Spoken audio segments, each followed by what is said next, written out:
فرمایا فأخذتكم الصاعقة وأنتم تنظرون،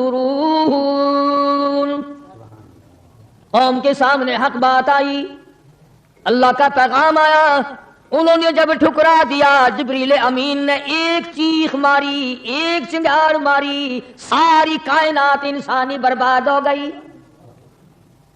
فَأَخَذَتْكُمُ الصَّاعِقَةُ وَأَنْتُمْ تَنْظُرُونَ، مکان کام نہ آئے، کاروبار کام نہ آئے، دنیا کا نظام ان کی کام نہ آیا، بڑی بڑی صنعت و حرفت کے مالک تھے، بڑے بڑے کاریگر تھے، پتھر کی اتنی اعلیٰ درجے کی کاریگر تھے، قیامت تک ان کے مقابلے کے آنے مشکل ہے، لیکن اللہ پاک نے جب ان کو پکڑا، دوڑے اپنے مکانوں کو چھوڑ کر، آواز آئی لا ترکضوا وارجعوا الی ما اترفتم فیہ ومساکنکم لعلکم تسألون، جن مکانوں پہ تمہیں ناز تھا، جس دنیا کی دولت پہ تمہیں بڑا فخر تھا، جن چیزوں پہ تم نے بڑی دندناہٹ مچا رکھی تھی، ان کو چھوڑ کر اب کہاں بھاگ رہے ہو؟ تو پروردگار عالم نے فرمایا میں نے اپنا محبوب بھیجا، اپنا کلام بھیجا، امر بھیجا، اور تم یاد رکھو میں تمہاری آج منتیں کر رہا ہوں، سمجھا رہا ہوں، نبی مار کھا کھا کر کے تمہیں دین حق پہنچا رہے ہیں، تم نے نبیوں کے دانت توڑے، تم نے نبیوں کے چہرے زخمی کیے، تم نے نبیوں کے گلے کاٹے، تم نے بڑے بڑے حق پرستوں کے چمڑے ادھیڑے، تم نے میرے نام لیوا لوگوں کو آگ میں جلایا، تم نے اچھا بھلے کھانے کھائے، اور میرے محبوب نے پیٹ پہ پتھر باندھ کے رات گزاری۔ اتقوا اللہ، اب بھی ڈر جاؤ، بعد آ جاؤ، ورنہ میں وہی خدا ہوں، اذا قضا امرا فانما یقول له کن فیکون، میں جب چاہوں گا ایک آن میں برباد کر دوں گا، نہ عورتیں بچیں گی، نہ مرد بچیں گے، نہ بچے بچیں گے، نہ چھوٹے بچیں گے، نہ بڑے بچیں گے، نہ امیر بچ سکیں گے، نہ غریب بچ سکیں گے، اس لیے پہلے تمہیں خبردار کرتا ہوں اتقوا اللہ،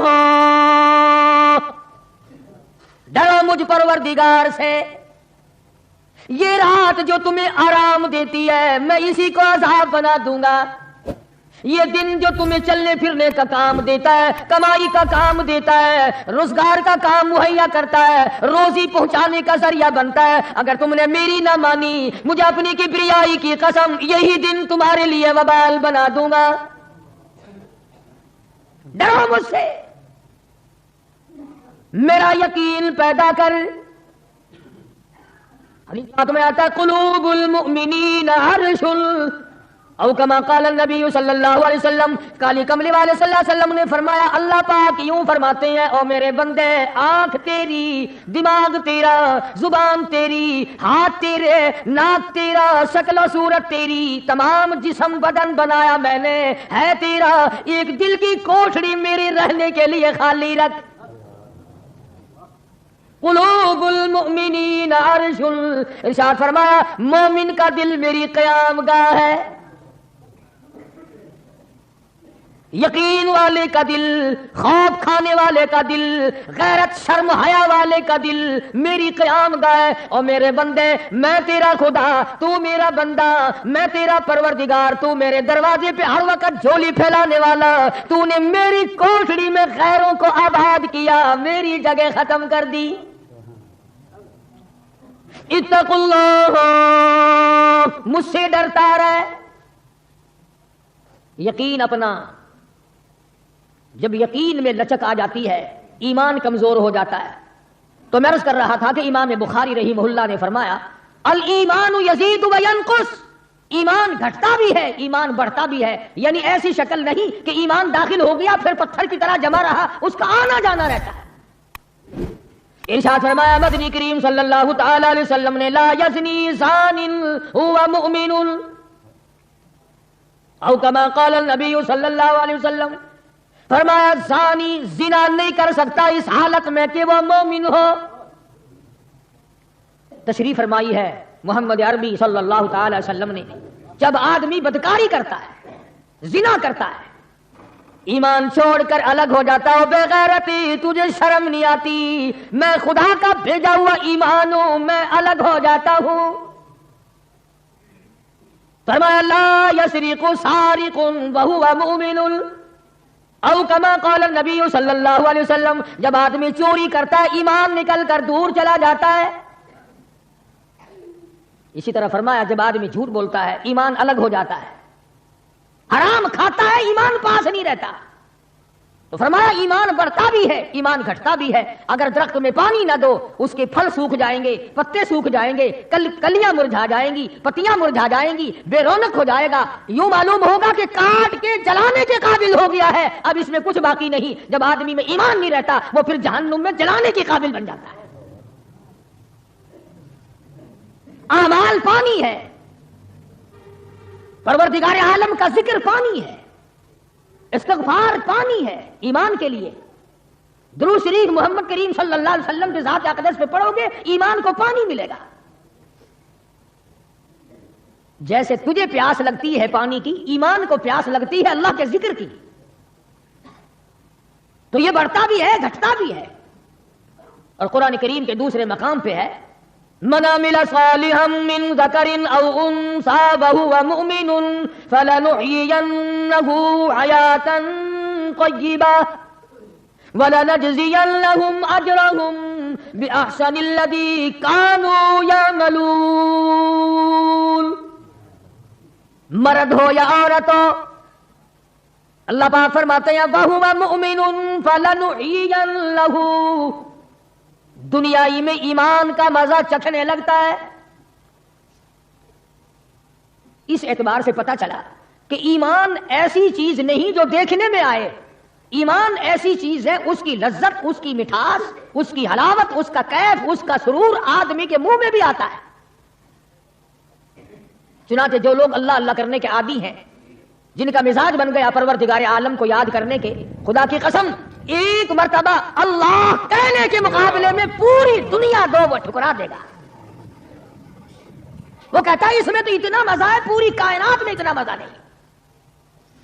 خواجہ ابراہیم ابن ادہم رحمت اللہ علیہ بادشاہ وقت ہیں، شہر بلخ کے بادشاہ ہیں۔ دل میں آیا تو میں اللہ اللہ کروں، درویشی اور فقیری میں اپنا وقت گزاروں، کیا ہے یہ حکومت، کیا ہے یہ تاج و تخت، کچھ بھی نہیں ہے۔ اسے چھوڑ کر الگ ہو گئے۔ آج کل تو کہانی معلوم ہوتی ہے کہ تخت و تاج خود بھی کبھی کسی نے چھوڑا ہوگا۔ یہ اس زمانے کی بات ہے جب خوف خدا بادشاہوں کے دلوں میں ہوا کرتا تھا کہ مجھ سے بات پرس ہوگی۔ سیدنا فاروق اعظم رضی اللہ تعالیٰ عنہ فرماتے ہیں اگر میری حکومت میں ایک کتا بھی پیاسا رہ گیا، قیامت میں اللہ پاک پوچھے گا حکومت تیری تھی، میرا کتا پیاسا کیوں رہا؟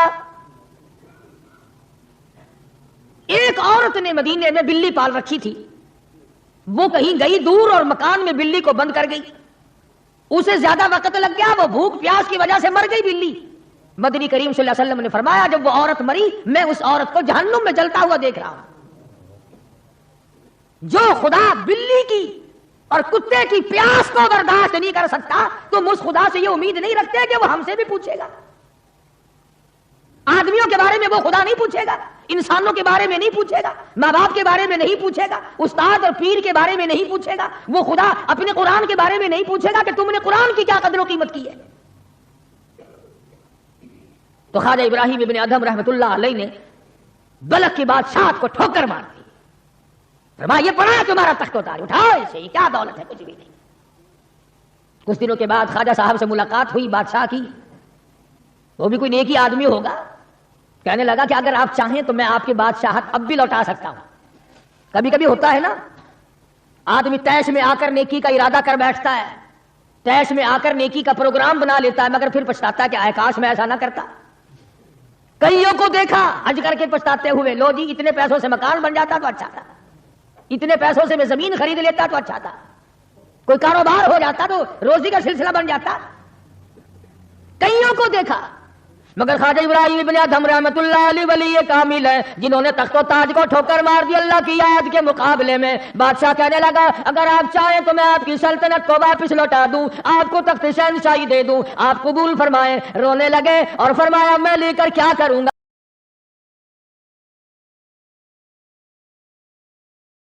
مجھے میری فقیری میں، مجھے میری درویشی میں، مجھے اللہ اللہ کرنے میں جو مزہ آتا ہے وہ سلطنت اور تخت و تاج میں تجھے کبھی نہ آیا ہوگا، کب آ سکتا ہے؟ فرمانے لگے تتجافى جنوبهم عن المضاجع يدعون ربهم خوفا وطمعا ومما رزقناهم ينفقون. فرمایا سر سجدے میں رکھ کر میں ایک مرتبہ یوں کہتا ہوں سبحان ربی الاعلی، جو اس میں مزہ آیا وہ ساری عمر کی بادشاہت میں مزہ نہ آیا. وہ کیف کہاں، وہ لذت کہاں، وہ سرور کہاں، وہ تمام حلاوت کہاں جو پروردگار عالم نے اپنی یاد میں رکھی ہے. اور خدا کو یاد وہ آدمی کرے گا جو اللہ کے ڈر کو پہلے دل میں بسا لے گا. فرمایا اتقوا اللہ وکونوا مع الصادقین. سبحان اللہ. اللہ پاک بھی پروردگار عالم ہے نا. پہلے فرمایا ڈرو مجھ سے اے ایمان والو، یقین رکھنے والوں مجھ سے ڈرو، کلمہ پڑھنے والوں مجھ سے ڈرو، مجھے اپنا رب ماننے والوں مجھ سے ڈرو، محبوب دو عالم صلی اللہ علیہ وسلم کو آخر الزمان پیغمبر ماننے والوں مجھ سے ڈرو، رشوت لیتے وقت ڈرو، حرام کھاتے وقت ڈرو، چوری کرتے وقت ڈرو، کسی کی بہو بیٹی کی آبرو پر بات کرتے وقت ڈرو، تخت شہنشاہی پہ بیٹھ کے ڈرو، مزدوری کرتے ہوئے ڈرو، اس لیے کہ میں ہر وقت تمہارے قریب رہتا ہوں. بے شک بے شک.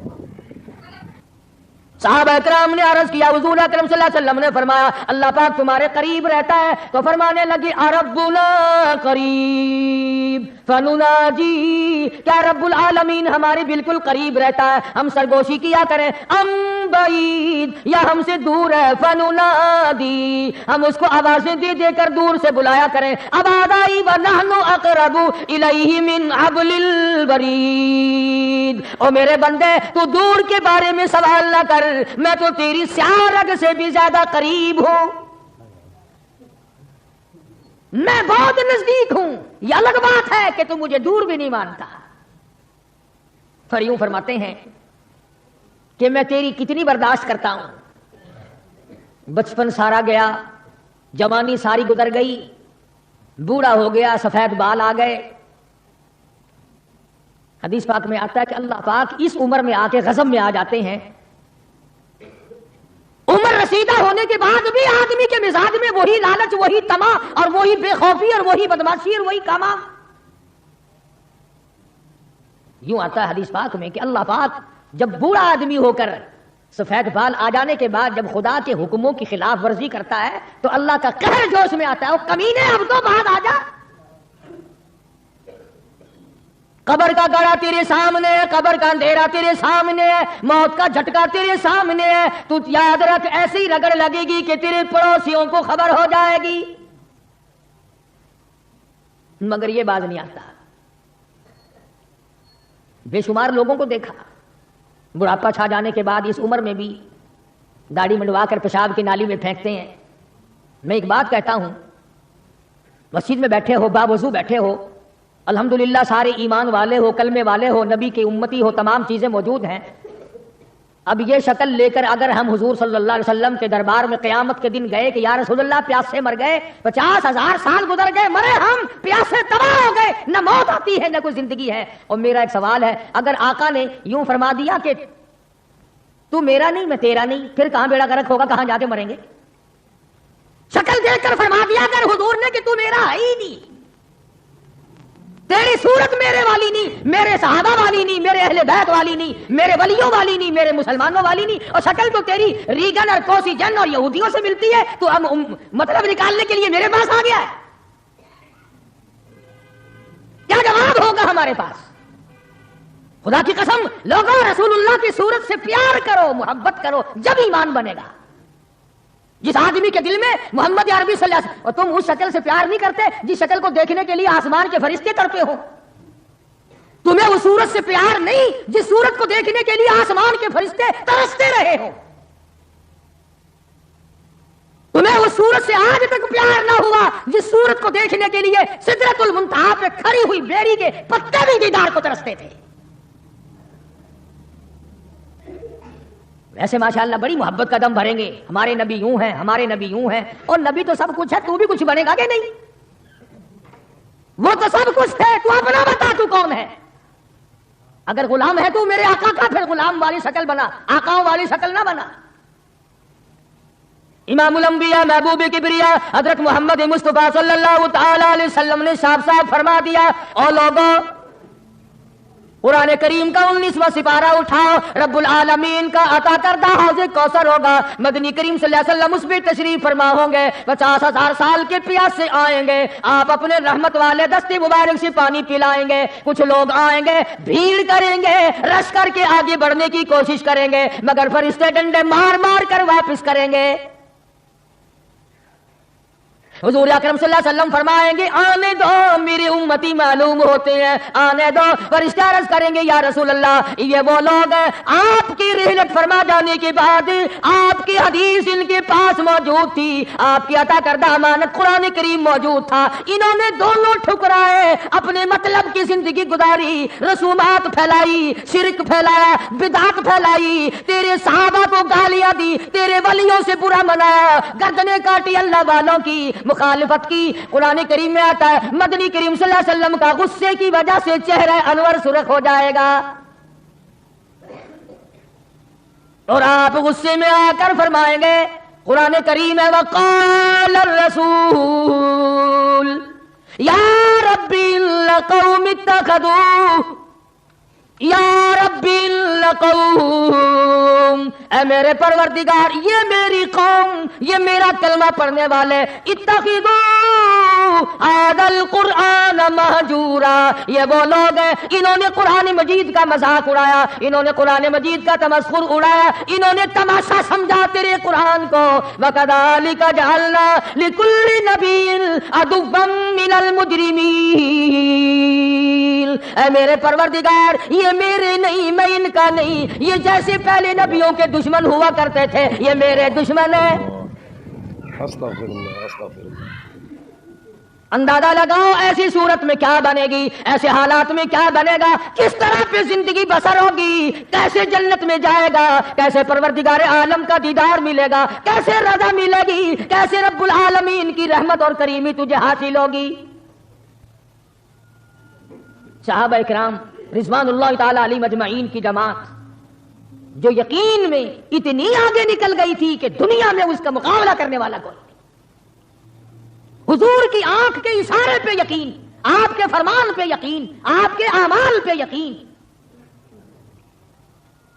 جس جگہ حضور صلی اللہ علیہ وسلم کو صحابہ نے، تم سمجھتے ہوگے کہ سنت صرف نیکیوں میں، نماز میں سنت معلوم کرو، وضو کرنے کی سنتیں معلوم کرو، روزے کی سنتیں معلوم کرو، جمعہ نماز میں حضور کی سنتیں معلوم کرو، نہیں، صحابہ کرام اس جگہ تمام عمر بیٹھا کرتے تھے جہاں پہ محمد کریم صلی اللہ علیہ وسلم پیشاب کے لیے بیٹھے تھے۔ یہ ہے وہ عشق کا مقام۔ اب چلو عبادت میں تو ٹھیک ہے، یہ بھی کوئی بات ہے کہ جہاں حضور صلی اللہ علیہ وسلم پیشاب کے لیے بیٹھے تھے وہاں ہر صحابی وہاں پیشاب آئے نہ آئے بیٹھتا ہے۔ دیکھنے والے نے پوچھا ابو ہریرہ رضی اللہ تعالیٰ عنہ سے کہ جی آپ یہاں کیوں بیٹھے؟ فرمانے لگے اس لیے کہ یہاں میرے آقا بیٹھے تھے۔ کس لیے بیٹھے تھے؟ کہ یہاں حضور نے پیشاب فرمایا تھا۔ اب بھلا یہ بھی کوئی بات ہے کہ حضور نے یہاں پیشاب، صحابہ کہتے ہیں کہ ہم تو ہر اس ادا کو اپنائیں گے جو ہم نے اپنے آقا کی دیکھی۔ اب یہ بھی کوئی بات ہے کہ حضور صلی اللہ علیہ وسلم کی سنت معلوم کرو کہ تھوکنے میں کیا سنت ہے۔ اب یہ تو کوئی عبادت نہیں، تھوکنا تو کوئی عبادت نہیں، مگر صحابہ کہتے ہیں کہ جس نے سنت کے مطابق تھوکنا ہو وہ بائیں طرف تھوکے، کھبی طرف تھوکے، آگے نہ تھوکے، ادھر رب العالمین کی ذات اس کے ساتھ ساتھ چلتی ہے، دائیں طرف نہ تھوکے، ادھر نیکی لکھنے والا فرشتہ ہے اس کا اکرام کر۔ صحابہ نے تھوکنے کی سنت کو بھی اپنایا، پیشاب کرنے کی سنت کو بھی اپنایا، استنجا کرنے کی سنت کو بھی اپنایا، معلومات کی ہیں، پوچھنے گئے ہیں ازواج مطہرات کے پاس صحابہ کرام تمام چیزیں۔ اب یہ بھی کوئی عبادت ہے کہ صاحب جوتا جب پہنو تو دایاں پاؤں پہلے ڈالو جوتے میں، اور نکالو تو بایاں پاؤں پہلے نکالو، یہ کوئی عبادت تھوڑی ہے۔ مگر صحابہ کرام کہتے ہیں کہ ہمیں یہ معلوم ہوا اور ہم نے حضور صلی اللہ علیہ وسلم کو ہمیشہ یوں دیکھا، ہم تو یوں ہی کریں گے۔ اور جس قوم نے حضور کی اتباع جوتیاں پہننے میں کی ہو، تھوکنے میں اتباع کی ہو، پیشاب کرنے میں اتباع کی ہو، اور کھانے میں اور پینے میں اور حکومت چلانے میں اور عدل و انصاف کرنے میں اور غریب کی ہمدردی کرنے میں حضور اکرم صلی اللہ علیہ وسلم کی سنتوں پہ عمل کیا ہو، ان سے زیادہ یقین والا کون ہو سکتا ہے؟ عروہ بن مسعود رضی اللہ تعالی عنہ ثقفی صحابی ہے، بعد میں مسلمان بنے، حدیبیہ کے مقام پر کفار کی طرف سے سفیر بن کر آئے حضور صلی اللہ علیہ وسلم سے بات کرنے کے لیے۔ اللہ اکبر، عروہ بن مسعود بات کرتے تھے حضور صلی اللہ علیہ وسلم سے تو ہاتھ آگے بڑھا کر یعنی خوشامدانہ طریقے سے حضور صلی اللہ علیہ وسلم کی داڑھی مبارک کی طرف ہاتھ کرتا تھا عروہ بن مسعود، جو ابھی مسلمان نہیں تھا۔ عروہ بن مسعود رضی اللہ تعالیٰ عنہ نے ہاتھ بڑھایا حضور کی داڑھی مبارک کی طرف، منت کی غرض سے، بات کرنے کی غرض سے، خوشامد کی غرض سے۔ مغیرہ بن شعبہ رضی اللہ تعالیٰ عنہ عروہ بن مسعود کا سگا بھتیجا حضور صلی اللہ علیہ وسلم کے پاس پہرے دار بن کے کھڑا ہے، ادھر عروہ بن مسعود نے ہاتھ آگے کیا، مغیرہ بن شعبہ سگے بھتیجے نے جو ایمان لا چکا تھا چچا کے ہاتھ پہ تلوار کا قبضہ مارا اور کہنے لگا ہاتھ پیچھے رکھے ورنہ کاٹ کے رکھ دوں گا۔ حالانکہ اس نے بری نیت سے یا برے ارادے سے یا توہین کے ارادے سے یا بے ادبی کے ارادے سے ایسا نہیں کیا، بلکہ وہاں رواج تھا کہ جب کسی بڑے سے بات کرو تو منت کے طور پر یوں ہاتھ لگاؤ، مگر مغیرہ ابن شعبہ جو اس کا بھتیجا ہے دیکھ نہ سکا، تلوار کا قبضہ مارا اور کہنے لگا ہاتھ پیچھے رکھ ورنہ اڑا کے رکھ دوں گا میرے محبوب کی طرف اگر ہاتھ کیا تو۔ مکے والوں کا تماشا ہے، ابو جندل کو تکلیف پہنچتی ہے، پتھریلی زمین ہے، دونوں پیر پکڑے اور گلیوں میں سارے مکے میں گھسیٹے پھرتے ہیں۔ اور یہ نہیں کہ ایک دن ایسا ہوا ہو، کبھی تو نے بھی کلمے کی وجہ سے تکلیف اٹھائی، کبھی تجھے بھی درد ہوا کلمے کا، کبھی قرآن کا درد ہوا تیری بدن میں، کبھی تیرے دل میں حضور کی سیرت و صورت کا درد ہوا۔ اگر 2 سال کا بچہ گم ہو جائے ماں کا جگر پھٹ جاتا ہے، ایمان گم ہو جائے کچھ بھی نہیں بگڑتا۔ بکری چوری ہو جائے تو لوگ کلیجہ پکڑے پھرتے ہیں، ہائے ہائے میری بکری چلی گئی، کروڑوں روپے کا ایمان چلا جائے کوئی غم نہیں، کوئی دکھ نہیں، کوئی پریشانی نہیں۔ ابو جندل رضی اللہ تعالیٰ عنہ کو اتنی مار پڑتی ہے، تکلیفیں بھگتتی ہے، پتا چلا کہ یہاں 6 میل کے فاصلے پر میرے آقا حدیبیہ میں تشریف لائے۔ اور ایک دن ابو جندل نے یہ نہیں کہا کہ یارو نہ مارو میں کلمہ نہیں پڑھتا ہوں، ایک دن زبان نہ پھیری، ایک دن بھی۔ دنیا کی تاریخ گواہ ہے کہ محمد عربی صلی اللہ علیہ وسلم کی نگاہوں نے جن صحابہ کو رنگ دیا نگاہ نبوت نے، وہ قیمت بن گئے مگر وہ ایمان سے نہ پھرے۔ تیرے ورگے نہیں تھے، مرید کسی کا اور کام کسی کے، شاگرد کسی کا اور کام کسی کے، مقتدی کسی کا اور کام کسی کے۔ جب پتہ لگا ابو جندل رضی اللہ تعالی عنہ کو پہاڑ کے اوپر سے چڑھتا اترتا، پیروں میں بیڑیاں ہیں، چھل کر رہ گیا، آس لگائی دل میں کہ میں حضور کا دیدار کیا کروں گا، حضور کی خدمت میں رہوں گا، مسلمانوں کے ساتھ نماز پڑھوں گا، میری مصیبت کے دن ٹل جائیں گے، میں آزاد ہو جاؤں گا، کافروں نے مجھے غلام بنا رکھا ہے، مارتے ہیں رات دن۔ یہ آس لگا کر، امید لگا کر، سہارا بنا کر ابو جندل رضی اللہ تعالیٰ گرتے پڑتے، مصیبت اٹھاتے، تکلیف جھیلتے حضور کے قافلے میں آ گئے۔ زیارت کی، تمام مسلمانوں سے ملا۔ جس وقت یہ ابو جندل آیا تو کفار مکہ اور حضور صلی اللہ علیہ وسلم کے درمیان ایک معاہدہ تیار ہوا کہ آج کے بعد جو مسلمان بن کر آئے گا تمہیں واپس کرنا پڑے گا، اور جو مسلمان کافر بنے گا ہم واپس نہیں کریں گے۔ ابھی دستخط بھی نہیں ہوئے کہ ابو جندل آ گئے۔ اس کا چچا کہنے لگا یہ غدار میں اس کو نہیں دوں گا۔ حضور نے فرمایا ایک آدمی مجھے مانگا ہوا دے دو، ابھی تو دستخط بھی نہیں ہوئے، عہد نامہ مکمل بھی نہیں ہوا، اس کی بات سے شمار کریں گے۔ وہ کہنے لگا نبی کی زبان کو ہم ابھی دیکھیں گے پھرتے ہیں یا قائم رہتے ہیں۔ بڑی کوشش کی مگر وہ نہ مانا، تھپڑ مارے محمد عربی صلی اللہ علیہ وسلم کے سامنے۔ اس سفیر چچا نے حضرت ابو جندل رضی اللہ تعالیٰ عنہ کو، سارے مسلمانوں کو تیش آیا، غصہ آیا، مگر حضور کے حکم کے انتظار تھے۔ یہ ہے نبی کو ماننا۔ اندازہ لگاؤ جس نے کئی سال مار کھائی ہو، آج آس لگا کر، سہارا لگا کر، امید بنا کر گرتا پڑتا ڈرتا مرتا پہنچا ہے، اور آج بھی مسلمانوں سے الگ کیا جا رہا ہے۔ حضور صلی اللہ علیہ وسلم نے فرما دیا چلا جا واپس، تیرا اللہ مالک ہے۔ ایمانداری سے سوچو، اس کو یہ پتا نہیں کہ اب میرا کافر کیا کریں گے۔ وہ تو پہلے ہی چمڑا ادھیڑتے تھے، وہ تو پہلے ہی رگ رگ میں کانٹے چبھویا کرتے تھے، وہ تو پہلے ہی گرم لوہے کی زرہ پہنا کر دھوم میں پھینک دیا کرتے تھے، وہ تو پہلے ہی کئی کئی دن پانی نہیں دیا کرتے تھے۔ اسے ابو جندل کو اچھا بھلا پتا ہے کہ اب تو مجھے مکے والے ایسی مار دیں گے کہ حد ہو جائے گی۔ اکڑ جانا چاہیے تھا۔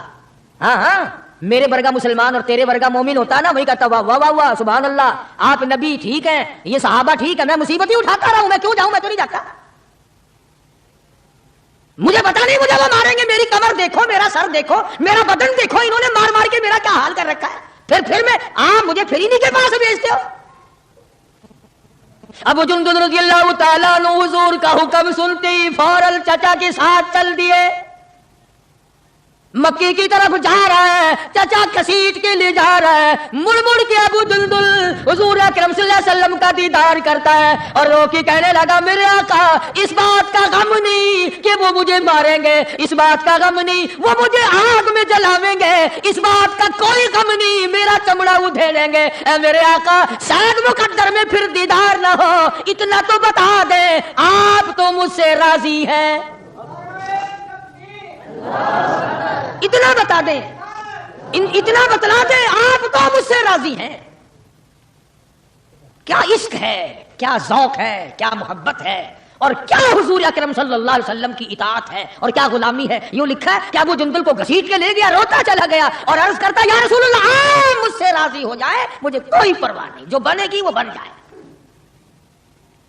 اس کا نام ہے یقین اور اس کا نام ہے ایمان، جس میں فرق نہ آئے، جس میں بڑھنے کے بعد گھٹت نہ آئے، اور کتنے ہی اعلیٰ درجے کا درخت ہو جس کو کاٹ کر چولہے میں جھونک دیا گیا وہ درخت کہلانے کا حقدار نہیں، جس کی پتیاں مرجھا گئی وہ گل کہلانے کا حقدار نہیں، جب پانی سوکھ گیا وہ ندی اور نہر کہلانے کی حقدار نہیں، جب پانی سوکھ گیا تو خون نہیں کہلا سکتا، اور جب ایمان نہیں رہا تو بندہ نہیں رہ سکتا۔ تو میں عرض کر رہا تھا کہ پروردگار عالم نے فرمایا وَكُونُوا مَعَ الصَّادِقِينَ، سچوں کے ساتھی بن جاؤ، اور سچا ہے ایمان اور سچا ہے کلمہ، سچا ہے نبی کا قرآن اور سچا ہے نبی کا فرمان، اور سچے ہیں محمد عربی صلی اللہ علیہ وسلم۔ اللہ پاک ہم سب کو غلامی نصیب فرمائے۔ وآخر دعوانا الحمدللہ رب العالمین۔